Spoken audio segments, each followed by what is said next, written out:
Congratulations, you just got the coolest rack on the market. It is the Scout Rack by Vanspeed for the 148 Transit, made right here in Huntington Beach, California. So when you get your Scout Rack, what's going to be included in the box is everything you need to put this thing together, which is going to be your front fairing, 6 pieces of 80/20 cross members, your 4 blades that are going to get joined together using those 2 joiner plates, your rear fairing section, and then these 2 wings right here, and then a support for the front fairing just to give it a little bit more rigidness. Also in the box is going to be a bag of hardware and some miscellaneous stuff like butyl tape and sealing washers and a few other things. Let's go take a look at that stuff. All right, a quick overview of all the hardware that's going to be included is a whole bunch of 80/20 button heads, a couple of little shorter button heads that are going to be used with these T-slots right here, these T-slot nuts, and then some countersunk bolts, bunch of flat washers, flange nuts, and then you're going to get these big bolts right here. These are going to be to mount the feet of the rack to the Transit with these sealing washers and a bunch of butyl tape to make sure we get a waterproof seal from the feet to the roof of your Transit. And to get all this stuff bolted on, this is the tool selection that you're going to need. A ratchet. I like to use an extension. Just seems to make things a lot easier. A 13mm socket. A 5/32 Allen socket. You may need an Allen key too to get to one tricky little bolt that's going to be part of this. And a 7/16 open end wrench. And then last but not least is that set of scissors right here. So let's jump into it. Step 1 is going to be removing the plastic caps that are going to be hiding the threaded inserts that you're going to be mounting your side blades to. So this is what they look like. We've already pried them off. You're going to want to use something like a plastic pry tool. They come off pretty easy. They're just held on with a little, not really sure what it is, some kind of just putty type stuff. Almost seems like butyl tape, but they come off pretty easy. So when you reveal the threaded inserts, you may notice that the actual threads are off a little bit. If you're super lucky, they're going to be right in the middle of that hole. We weren't so lucky in all of them. We had to open them up a little bit. You can use a rasp, you can use a little nibbler, anything just to open up the metal just a little bit. So there's all the ones that we've already pulled off of this Transit, and we can go ahead and hop into step 2. Step 2, which we're going to take care of inside before we actually go outside and install a rack, is get some butyl tape, cut into 2.5-inch strips, and surround the feet where the hardware is going to go through, so we make sure that we get a nice, secure, waterproof barrier around the hardware. So I'm just going to cut these into 2.5-inch sections. It's nothing critical. I'm just going to use my finger as a gauge. It's about 2.5 inches. And then what we're actually going to do with the 2.5-inch section is for the pieces that run vertically or like up and down your van, we're going to cut this section of butyl tape in half so we can put one here, because as soon as we go to tighten this down, it's going to all squish out. You don't want too much of a mess. But then for these horizontal sections, we'll leave it the full width of the butyl tape. And you just cut it, peel it back like a sticker, and just put it around the surrounding hole. Squish it on there. Kind of push it down between the pieces so you don't get a pocket of air. And after you get this one done, you're just going to repeat the same steps to every foot on these side blades. Should look something like that when you're done. And don't worry about it looking pretty or anything, because as soon as you go to tighten this down, it is going to squash out all over the place. So just do the best you can. So step 3, we are going to be putting on the front and the rear blades of each side. We're going to start here on the driver's side. And for that, we're going to need a 13mm socket and a ratchet. And we're going to mount into these threaded inserts that we just revealed. You might notice that I'm now wearing a different color shirt and possibly a different hat. That is because on step 3 and step 4, we forgot to hit record. So what that is putting on the front and the rear blades that are going to be on both the driver and the passenger side. And for that, you're just going to need the long bolts and the sealing washers. You're going to grab your blade, set it up on the roof right here, and just look down and align the feet, the hole in the feet with the hole in the roof of your van. You should be able to see the threads pretty much right there. Drop a bolt and a sealing washer in there. Get it nice and finger tight-ish. Same thing back here. Then move on to the rear blade and you repeat the exact same thing. And then you're going to hop on the passenger side, put on that front blade, that rear blade, get all the bolts just finger tight. You still want to be able to open them up a little bit when you move on to some later steps with the cross beams and stuff like that. So that's it. Now we're on to step 5. All right, so after you get your driver's side blades on and your passenger side blades on, we're gonna move on to step 5, which is grabbing these joining plates and attaching them by putting the plate on the inside and grabbing one of the longer quarter 20s, a washer and a nut, and attaching it to all 4 locations, leaving it somewhat tight, not super loose. So you're probably going to notice that the nuts are spinning on super easy. That's because we're using these flange nuts. You guys are going to be using nylocks, but since this rack has to come off and on so many times, this just makes it a lot easier for us. Driver's side is loosely mocked up here. Hop onto the passenger side and do the exact same thing with that joining plate over there. All right, step 6, you're going to need your 5/32 Allen key, and we're going to put 2 of the cross members in the front of the rack right now. So this is where you're gonna move them either in these slots or in these 2 holes if you're lucky, but whatever it takes to accommodate whatever you have going on the roof of your van. In this case, we have a Nomadic Arc Air Plus vent fan, so we are definitely gonna have to go in this slot right here and definitely in this slot right here. So grab 4 of the quarter 20 long butt heads, your 5/32, and let's put these rails on. This is the part where if you had a friend to help you that was on a ladder on the other side, it would be really nice, but it can't be done solo. Just a friend would be sweet right now. And you can leave these loose for right now, so you can slide them to get them nice and tight to your accessories on the roof of your van or wherever you want to put them at. At the very end, we're going to go through and make sure it's all square, snug everything up nice and tight. Okay, on to step 7. Install the 2 rear crossbars. In our case, we have nothing else going on back here, so I am going to utilize these 2 holes and these 2 holes because there will be another one that's going to go in the rear fairing at the end.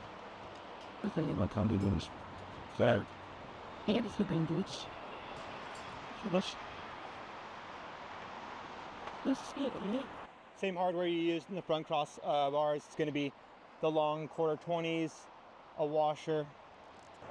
It's kind of nice using these holes that are located here for the crossbars. It's going to kind of help square this whole thing out because they're such like a fixed location. All right, then I'm just going to climb over to the passenger side and do the same thing, get these bolts just decently tight. So step 8, we're going to be pre-assembling the whole rear cross member. It's a lot easier to do it down here on the ground. You might be able to manage it up there, but I probably wouldn't try that. So for that, you're gonna need the whole rear cross member, 1 of the 80/20 pieces, 4 of the shorter quarter 20s, 4 of the T-slot nuts, and we're also, while we're at it, we're gonna put the 2 end caps on. I like to call these the wings. And for that, you're gonna need 4 of the countersunk Allens and the nuts for the backside. So when you go to assemble the 80/20 onto the crossbar, you could slip these T-nuts down here and kind of jiggle it around till you line it up. What we're gonna do is just grab the, I guess call this the taper side facing up, the little punch out pieces facing down, and just pre-start them just a little bit. Just like maybe a thread or 2. We're gonna do that all the way across here. There's 4 of them.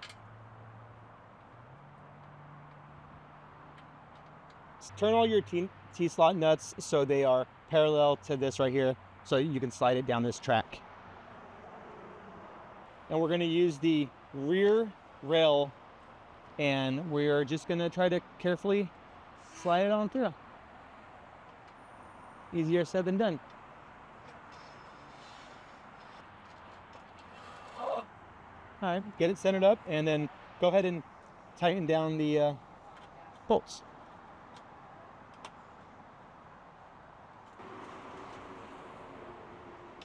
All right, now that we have the 80/20 rail attached to the rear section, we're gonna put the wings on using the countersunk bolts and then the nuts. So this is gonna sit like that. So this will go like that. Don't worry about this weird gap right here. It's gonna get covered up with the blade that is already on the roof of your van.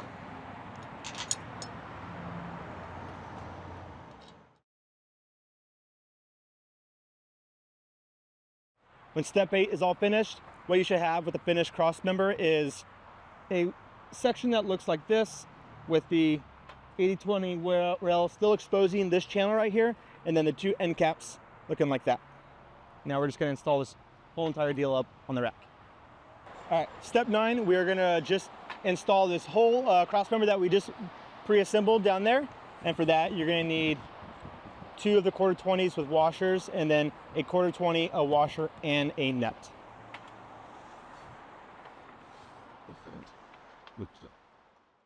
So this is why it was a good idea to leave all these loose, because this is where you have to spread it open a little bit to get the cross member inside there, so it's nice and tight. And you're going to grab a 1/4-20 with a washer, and you're going to go through these 2 top holes that you're going to see right on the top of the side blade and right into the 80/20 cross member. It's a good idea to pay a little extra attention when you're putting these stainless 1/4-20 button heads into this aluminum extrusion. It is aluminum, it's super easy to strip out, so just take your time, make sure you're getting in there nice and straight, not cockeyed. If it feels a little too tough, it's probably a little sideways, back it out and start again.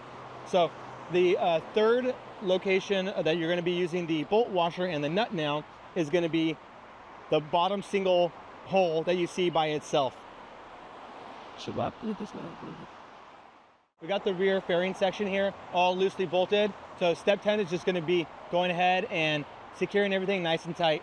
So for that, I'm going to use a ratchet and a 5/32 Allen key here. Get these 2 top ones, but then you're going to need the 7/16 open end wrench to get under here to get that bottom individual bolt that's down there. At this point too, as you're tightening it up, you're going to want to make sure that like all your reveals are looking nice. This is kind of like the forever moment, so just make it look nice and straight and clean. So let's go ahead and get this all tightened up. So the bottom individual bolt right here kind of acts like a pivoting place for this whole rear section. So I'm going to go ahead and tighten up the wing first, because it's a fixed location, and then I'm going to adjust the whole section as need be, so the reveal between the 2 pieces is nice and straight.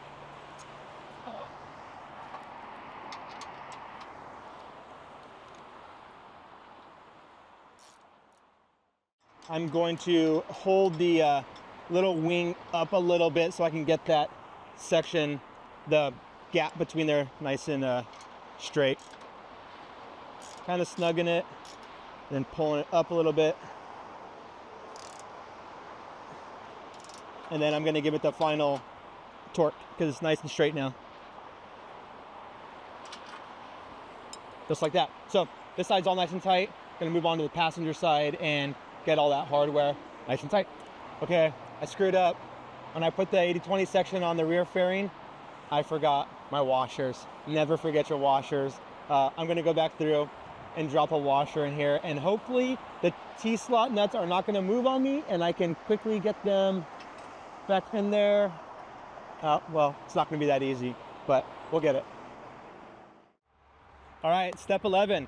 We are going to pre-assemble the front fairing section, and for that you're going to need your last piece of 80/20. You're going to need 4 of the T-slot nuts, 4 of the short little 1/4-20s, and 4 washers. So this one is a little bit different. Last one we slid the T-slot nuts down here on the bigger side. For this one, we're going to flip it up on the edge, and that's what we're going to be slipping down the front fairing. So same thing like we did on the rear. Let's make it easier for ourselves and hang the T-slot nuts off of the fairing.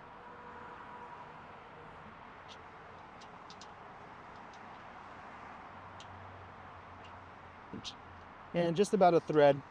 Hey, same thing as before. Make sure the T-slot nuts are parallel to the fairing right here, so you don't get into any little snagging situations.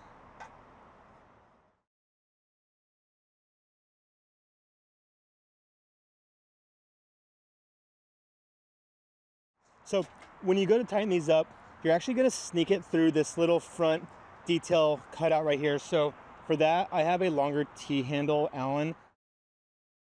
The final part of assembling the front fairing section is putting this support bracket in. And for that one, there's no real quick, easy way to get these T-slot nuts down there. So we're going to have to do it the old-fashioned way and slide them down. The concave side facing outward where we're going to put the bolt into.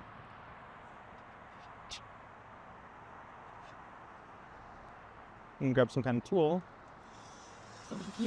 Slide on down. And you're going to grab 2 of these short 1/4-20s. Let's get a washer.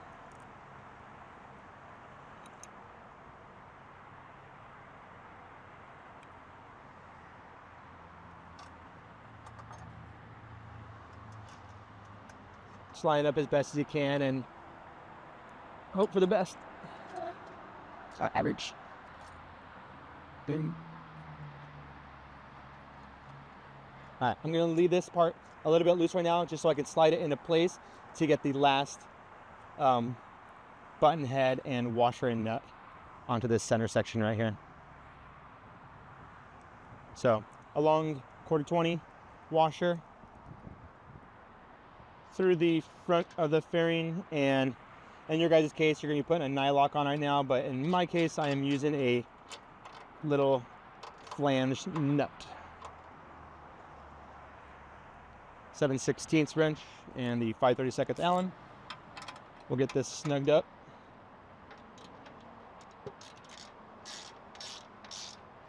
All right, there's your completed front fairing section. All right, step 12. So we need our pre-assembled front fairing section, and then we're going to need 2 1/4-20s and washers for each side to secure the side blade into this piece of 80/20 right here.